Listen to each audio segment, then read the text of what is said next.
The 1980s weren't just about neon and hairspray. Behind flashy blockbusters lurked films so disturbing that governments destroyed prints, raided video stores, and threatened jail time to anyone who owned them. 1. Evil Dead 2, 1987. A chainsaw revs, blood sprays across cabin walls. Sam Raimi's horror masterpiece didn't just shock audiences, it sent censorship boards into complete meltdown. This hyperkinetic sequel took everything that got the original, banned, and cranked it to 11 with a wicked sense of humor. German authorities sliced away nearly 7 minutes of footage, gutting the film's most iconic moments. The infamous eye-popping scene, gone. The decapitated girlfriend dancing, vanished. Britain's censors demanded cuts to Bruce Campbell's gruesome hand amputation scene, claiming it would inspire copycat self-mutilation. Even in America, the MPAA forced multiple submissions before reluctantly granting an R rating. Raimi fought these battles while operating on a shoestring budget of just $3.6 million. The production was pure chaos. Actors drenched in corn syrup and food coloring for weeks, practical effects breaking down, and Campbell suffering genuine injuries during stunts. The crew nicknamed the production The Three Stooges Meet the Exorcist.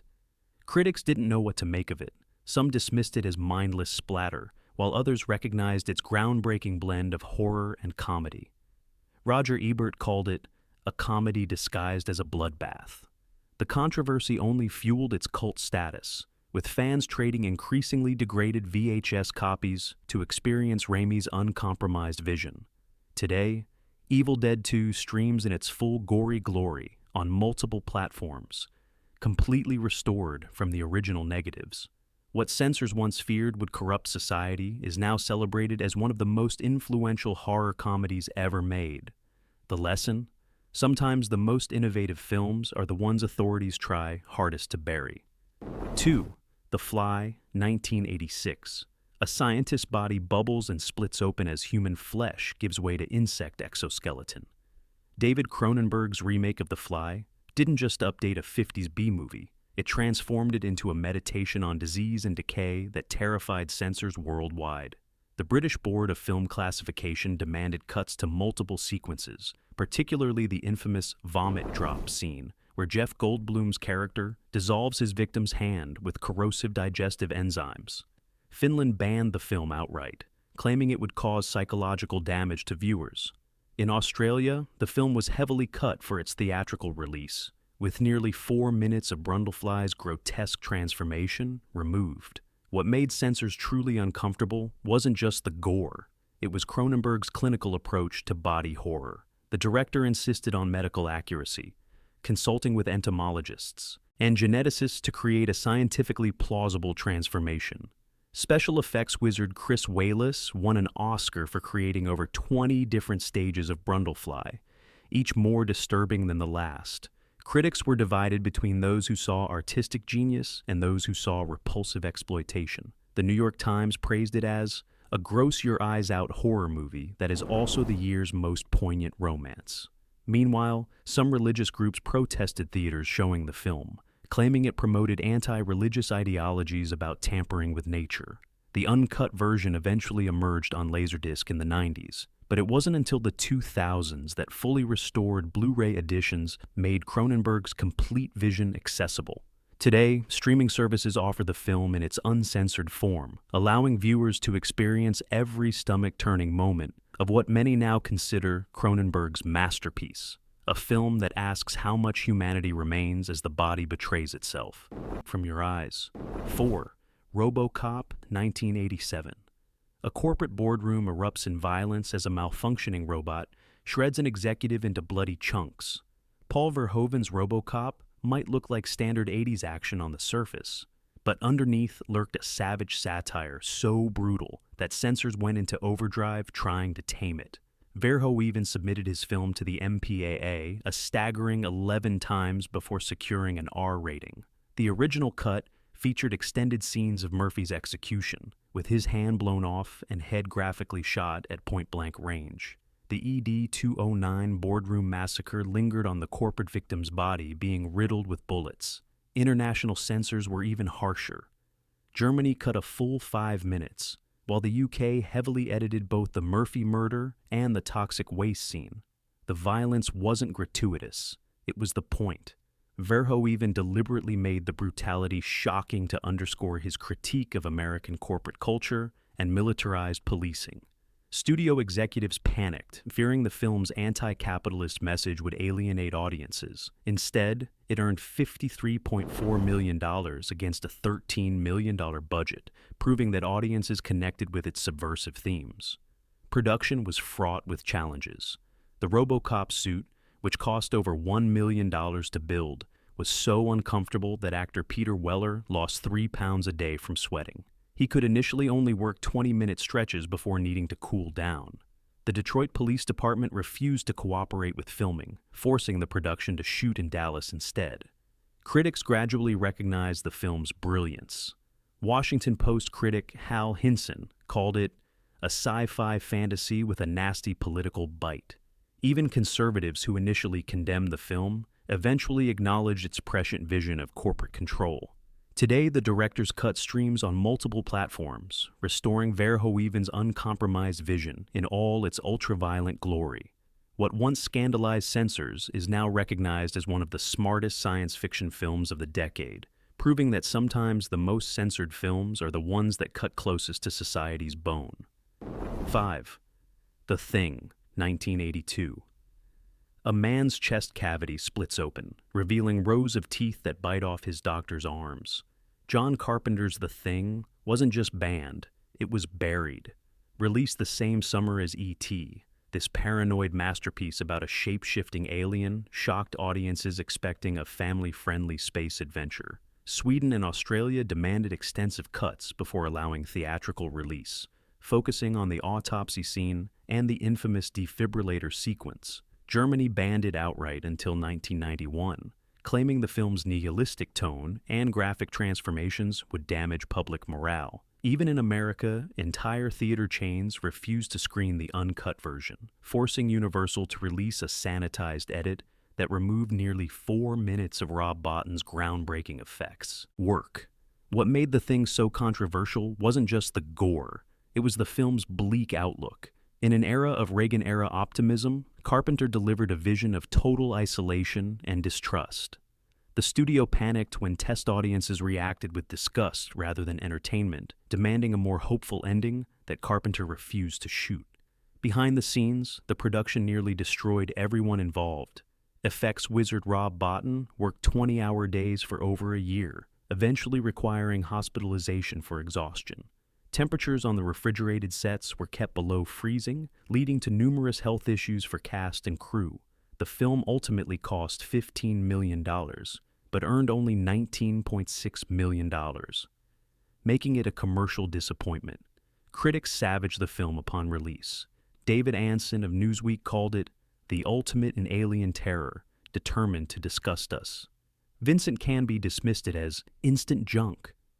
The backlash nearly ended Carpenter's career at major studios. Today, The Thing is available completely uncut on multiple streaming services and is widely regarded as one of the greatest horror films ever made.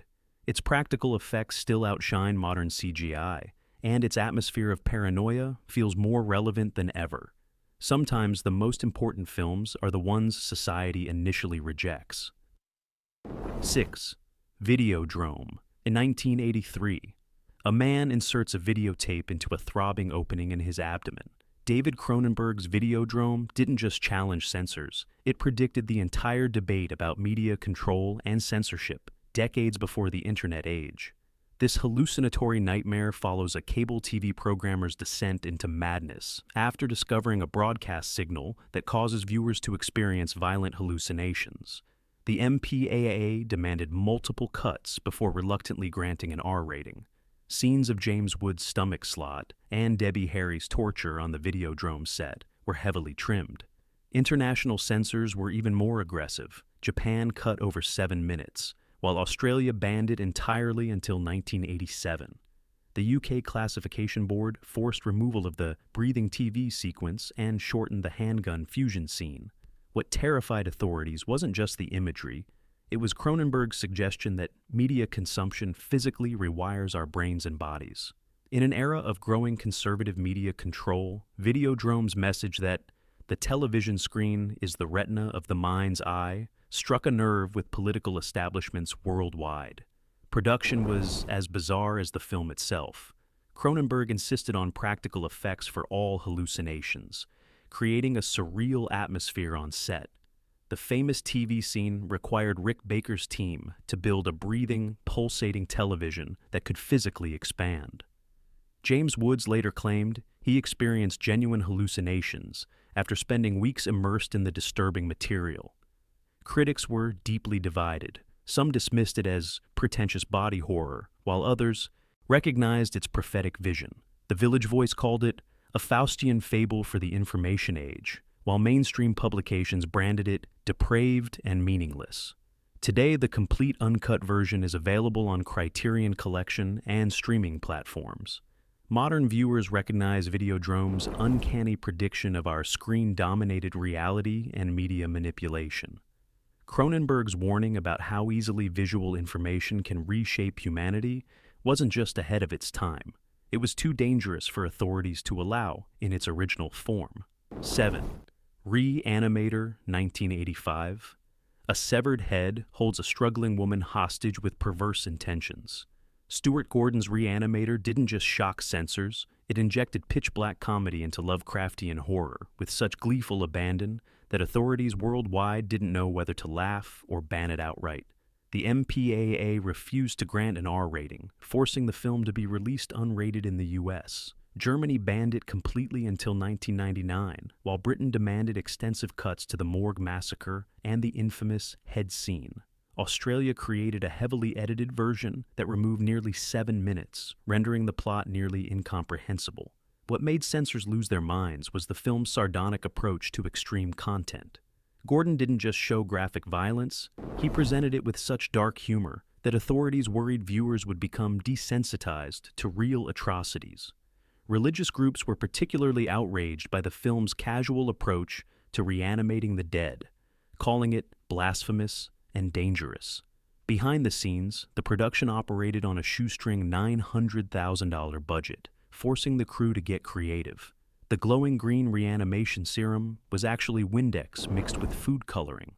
Jeffrey Combs, who played Herbert West, had to reshoot the Morgue Massacre 13 times because the practical effects kept malfunctioning, covering him in fake blood for nearly 20 straight hours. Critics were deeply divided. Some recognized its brilliance. Vincent Canby called it a silly, gory, imaginative mess. Others condemned it as pure exploitation. Audiences, however, made it a cult phenomenon. Midnight screenings sold out for years, with viewers shouting dialogue and cheering at the most outrageous moments. Today, the completely uncut version is available on Arrow Video and streaming services, restoring every moment of Gordon's uncompromised vision. Modern critics now recognize Re-Animator as a landmark that redefined the boundaries of horror comedy. What censors once feared would corrupt society is now celebrated as one of the most inventive and influential horror films of the decade. 8. An American Werewolf in London, 1981, bones crack, skin stretches. A man's screams transform into howls. John Landis's. An American Werewolf in London wasn't just censored, it created a whole new horror hybrid that authorities couldn't categorize. Was it comedy? Was it horror? This genre-defying masterpiece about American tourists attacked on the moors confounded censorship boards worldwide. British censors demanded cuts to the initial werewolf attack and the iconic transformation sequence, claiming the realistic effects might inspire real-world violence. Germany classified it as youth-endangering and heavily edited the subway massacre. Finland banned it outright until 1984. Even in America, the MPAA forced Landis to trim the Nazi massacre dream sequence before granting an R rating. What made the film so controversial was Rick Baker's groundbreaking practical effects. The werewolf transformation was so viscerally realistic that it created a new standard for body horror. Baker won the first ever Academy Award for Best Makeup for his work, legitimizing horror effects as serious artistry rather than mere exploitation. Production was plagued with difficulties. the mechanical werewolf frequently malfunctioned, forcing Baker's team to work around the clock to fix it. Griffin Dunne had to endure up to 12 hours of makeup application for his progressively decomposing character. The famous Piccadilly Circus sequence required Landis to convince London authorities to shut down one of the busiest intersections in Europe for the first time in history.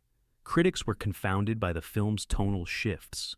Roger Ebert praised its open-eyed wonder, while more conservative reviewers condemned its blend of humor and gore as morally irresponsible. Audiences made it a modest hit, earning $30.6 million against a $10 million budget.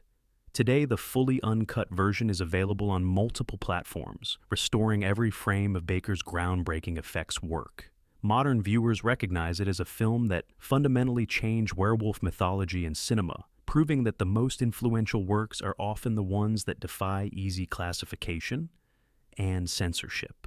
9. Day of the Dead, 1985. A man's head is slowly peeled apart like an orange as zombies feast on his screaming face. George Romero's Day of the Dead faced such extreme censorship that the director claimed audiences never saw his true vision until decades later. This grim conclusion to Romero's original Dead trilogy pushed the boundaries of on-screen gore beyond anything previously attempted. The MPAA was so horrified by Tom Savini's hyper-realistic effects that they threatened an X rating, forcing Romero to cut over 15 minutes of footage. Germany banned the film entirely until 1990, while the UK Classification Board demanded extensive edits to the military base massacre and the infamous Rhodes death scene. Some countries, including Australia, only allowed heavily edited versions that removed nearly all of Savini's groundbreaking work. What made authorities particularly uncomfortable was Romero's nihilistic vision. In an era of increasing militarism, the film portrayed soldiers as dangerous, trigger-happy psychopaths. The government and military, traditional heroes in most zombie narratives, were shown as the true monsters, a subversive message that made censors nervous during the Reagan administration. Production was a nightmare in an actual underground cavern. The mine where they filmed maintained a constant 40-degree temperature, leading to equipment failures and illness among cast and crew. Savini's team created over 15,000 gallons of fake blood, setting a record for the time. The film's $3.5 million budget was a fraction of what Romero requested, forcing him to scale back his original vision of the Gone with the Wind of zombie movies. Critics were merciless upon release. Many dismissed it as mindless splatter, without recognizing its sharp social commentary. It earned only $5.8 million at the box office, making it a commercial disappointment that would haunt Romero's career. Today, the completely uncut version is available on Shout Factory and multiple streaming services, restoring Romero's full vision in all its gruesome glory. Modern critics now recognize it as perhaps the most prescient of Romero's zombie films, a warning about societal collapse that feels increasingly prophetic. Sometimes, the most censored films are the ones that tell the harshest truths. 10. Society, 1989. The wealthy elite of Beverly Hills literally melt together into a writhing mass of flesh during a ritual called the shunting. Brian Yuzna's society wasn't just censored, it was deliberately suppressed by its own distributors who feared its anti-capitalist message would alienate American audiences. Though completed in 1989, the film was shelved for years in the US while playing to shocked audiences in Europe. Japan demanded extensive cuts to the infamous shunting sequence, while Germany classified it as harmful to minors. When it finally received a limited American release in 1992, multiple scenes were trimmed, particularly the incestuous undertones between Bill and his sister. What made Society truly dangerous wasn't just the grotesque imagery, it was its savage critique of Reagan-era wealth inequality.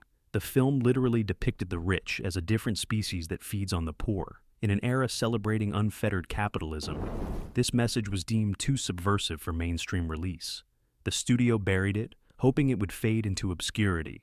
The film's special effects, created by Screaming Mad George, pushed practical makeup to its absolute limits.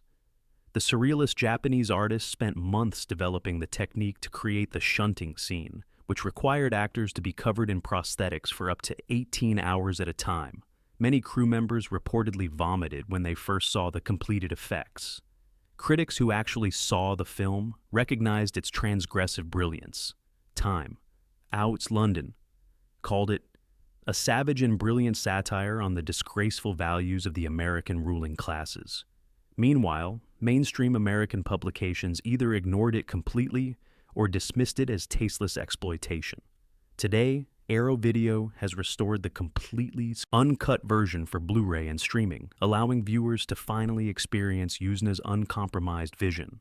What distributors once feared would spark class consciousness is now celebrated as one of the most politically radical horror films of the era, proof that sometimes the most suppressed films are those that challenge the economic status quo itself.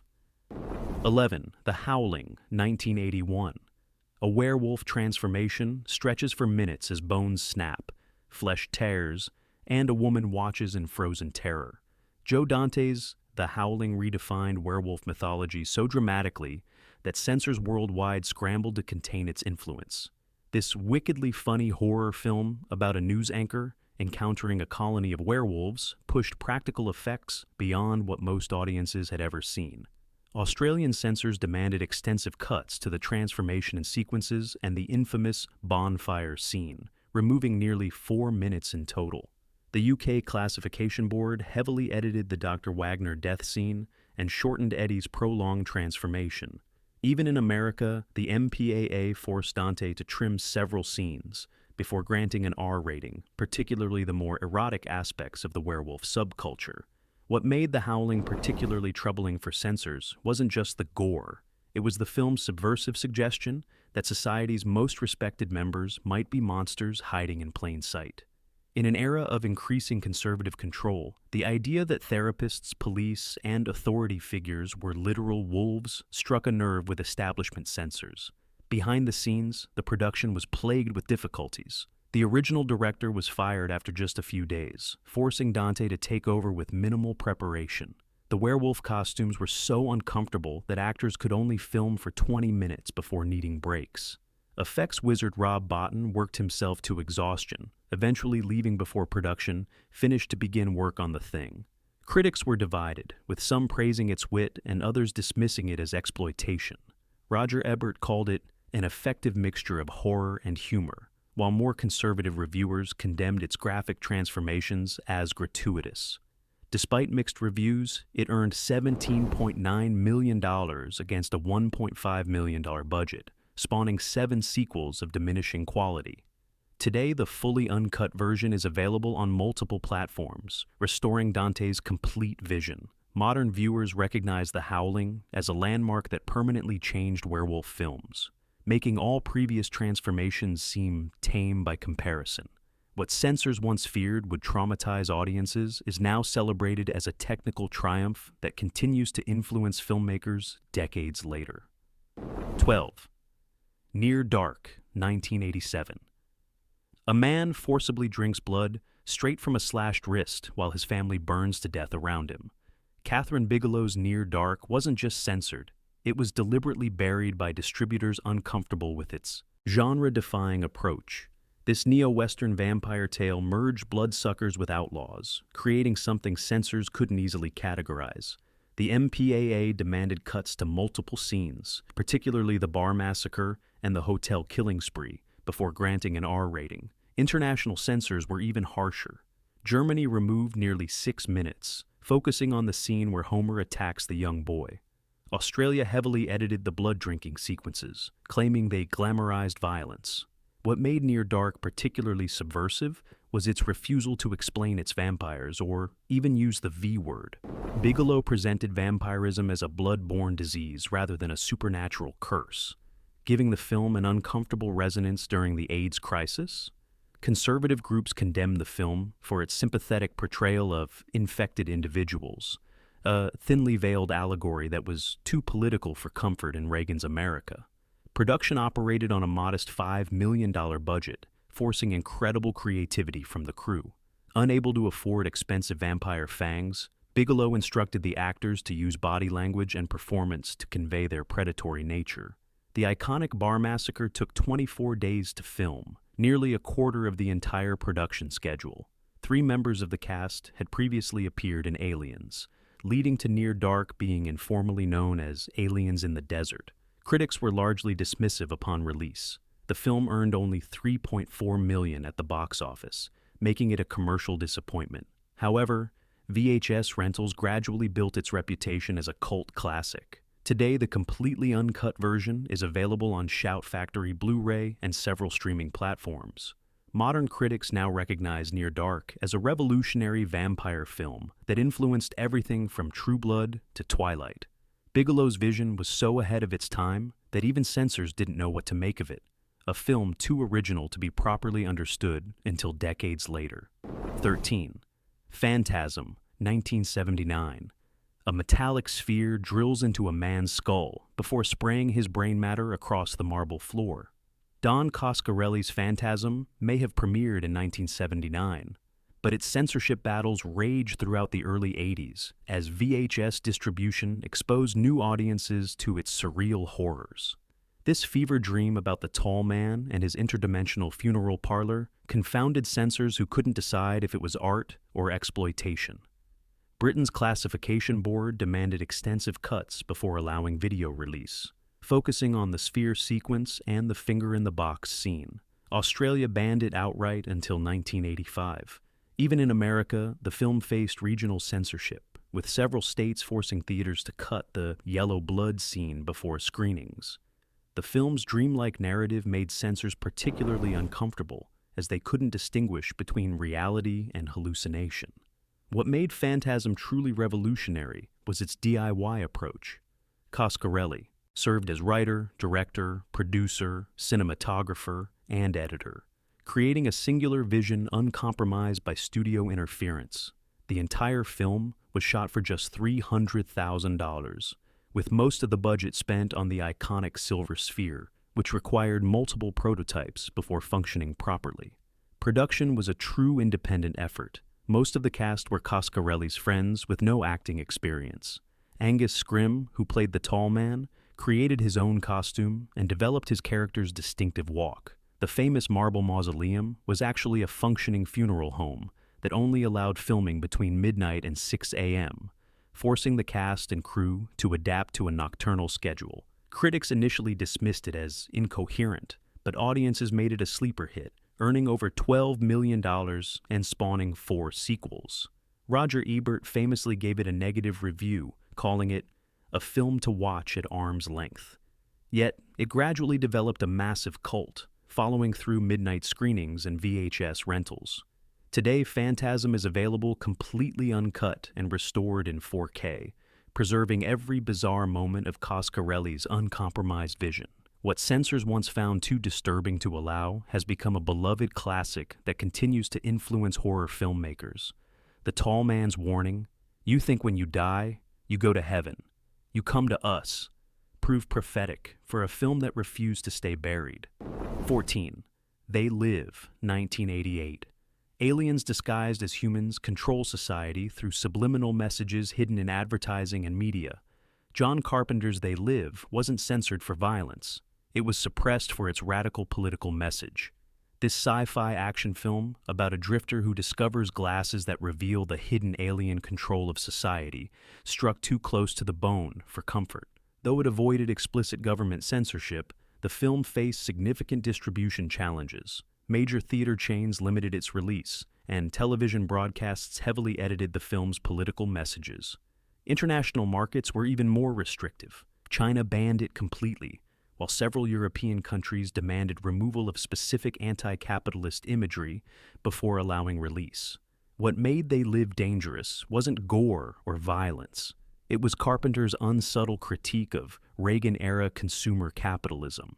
The film literally depicted the wealthy elite as inhuman aliens exploiting humanity through media manipulation. Messages like obey, consume, and conform appeared when viewing advertisements through the special sunglasses, a direct attack on consumer culture that distributors found too radical.